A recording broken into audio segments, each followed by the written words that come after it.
Salam bof.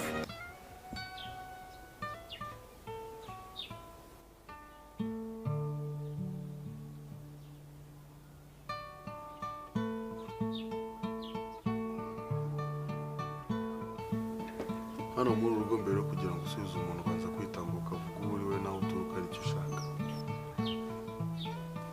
Sani ibyo ngibyo. Nitoka bwana sesega kwandi. Niwe Kimironko. Bof. Dinjenia.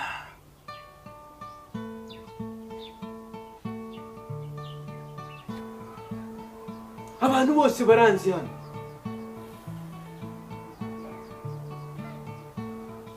Narinje kureba Kimana. Yaguye mu mutima wanjye. Arankunda nanjye ndamukunda. Kapsa.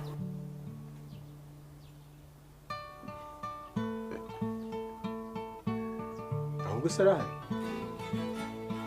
Ese ubundi yarakubwiye uwongewe kuri we. Yarabimbwiye nturi umusaza wose. Ariko nanjye nakwibwiye. Ahangaha iyo ushaka umukobwa ubanza kumukorera. Nawe rero Kimana uramukorera kugira ngo umwegukane.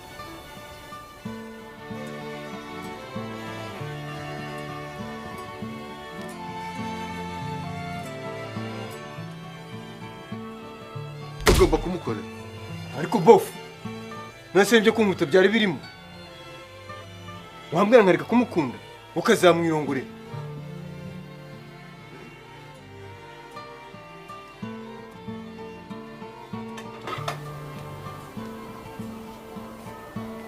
Ugomba gukorera Kimana kugira ngo umwegukane.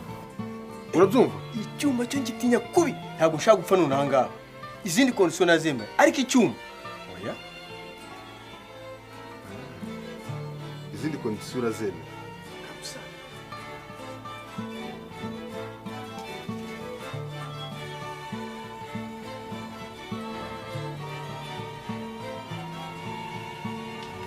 Condition mbere njya kuguha. Nuko ugomba kuryama hasi. Nagutsibura inkoni 30. Urabyumva? Ndabyumva ariko icyuma cyo kitarimo kapsa.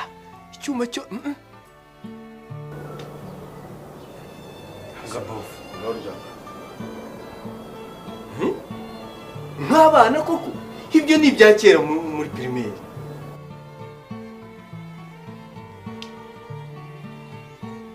Jamasi.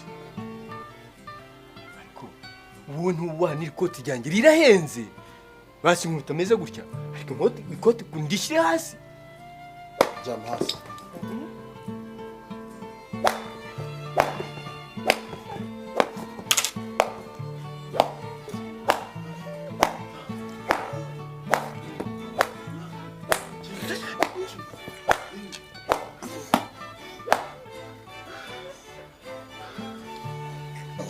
Haguruka.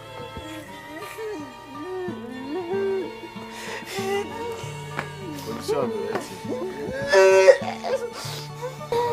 Ceceka. Uje gukora condition ya kabiri. Usigaje condition ebyiri. Condition ya mbere nuko ugomba kunsekera. Useke. Seka. Igitwenge.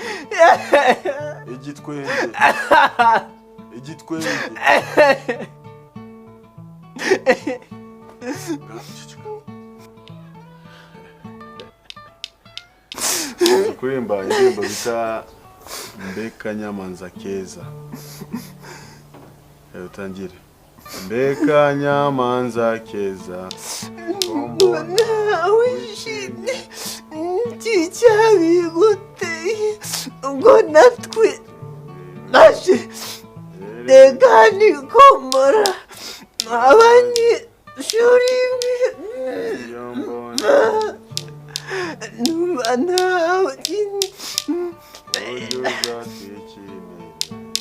ngo bihujijwe